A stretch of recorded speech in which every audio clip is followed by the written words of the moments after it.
everybody, so we're back talking some more House of the Dragon on the channel with episode 4. Sundays are slowly becoming the day I most look forward to out of the week between new episodes of House of the Dragon dropping, and football season is finally back after such a long time away, so Sundays are going to be stacked from here on out for the rest of the season. After last week's episode with everything revolving around Rhaenyra, and then we ended off the episode with Daemon and the Valyrians taking out the crab feeders, I had a feeling this episode was going to be yet another fantastic one. And not a shocker there, episode 4 was yet another fantastic episode, but it was quite a scandalous one too. I had a feeling it was going to be that way because of the teaser at the end of last week. Boy oh boy was this episode scandalous. I mean, personally, I'm all here for it. That's the type of drama that I live for in the Game of Thrones world. The chess pieces continue to move around for all these different characters in quest for the Iron Throne, but this does take some fun twists and turns on that path. As per usual, this is yet another strong episode for Rhaenyra in my opinion. Millie Alcock is doing such a fantastic job as the character, so it is going to be really sad when we do age up the character into Emma D'Arcy in the next upcoming episodes. The central focus around her within this episode I found to be very interesting, continuing that journey, finding a potential suitor,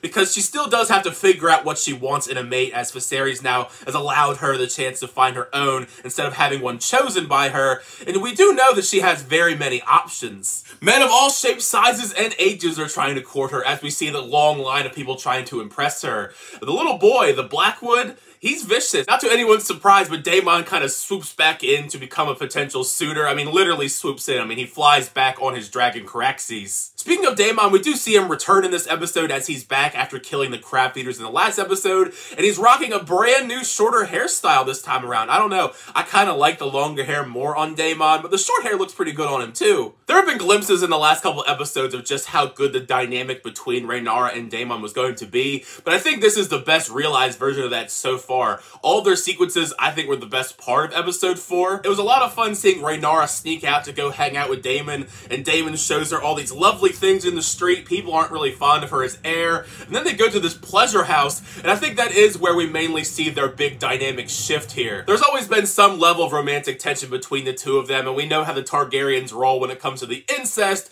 so it was not a really big surprise to see them both kiss. They don't go all of the way. Daemon doesn't actually have sex with her. He runs away into the night and does stir up some drama along the way when people do see Rhaenyra in this area. What really makes all of the drama that's swirling around Daemon in this episode so fun and juicy is how calculated he is with what he is doing, manipulating things into motion in his best way to try and regain his spot back to the Iron Throne. Because once Otto Hightower finds out that Rhaenyra and Daemon potentially may have slept together, and then he goes and tells Viserys, that is when all hell breaks loose when it comes to that drama. Am I surprised that Daemon admitted to Viserys when confronted that he did sleep with Rhaenyra, even though we clearly know that he didn't yet?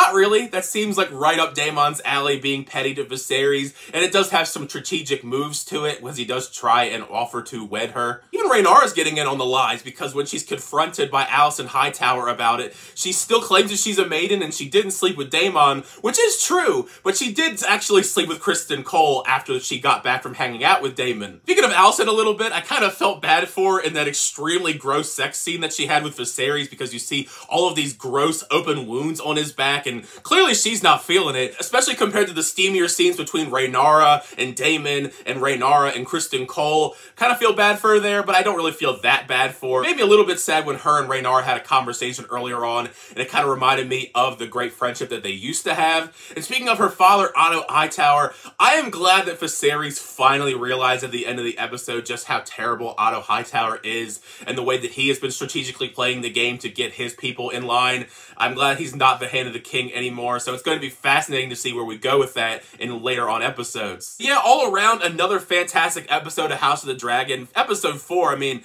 I think the show continues to get better and better almost every single episode, and this episode just really elevates things for me. Everything's getting juicier, the drama, the backstabbing. I am all here for it, and I think that next episode, especially with the way we left things off in this, it's going to be yet another fantastic, fun time. We'll have to wait and see where we go with episode 5, because we're almost at at the midway point of the season already, surprisingly. But now you've heard my thoughts on episode 4 of House of the Dragon. Make sure you share your thoughts down below. What did you think of this episode? Did you like the episode? Did you dislike the episode? What did you think of all of the spicy drama this time around? Just in case you were interested in other Game of Thrones content involving me, I also do reactions to every single episode of Game of Thrones on my friend Larry's channel, Chili Boy Productions. I'll make sure to leave a link in the comment section down below for that. We are supposed to be starting season 7 soon. I keep saying that we're going to start season 7 soon, but I swear to you, eventually it is going to come. I guarantee it, along with a trivia show, which we already recorded with some special guests. So those are something to look forward to if you want more Game of Thrones content outside of just the House of the Dragon reviews.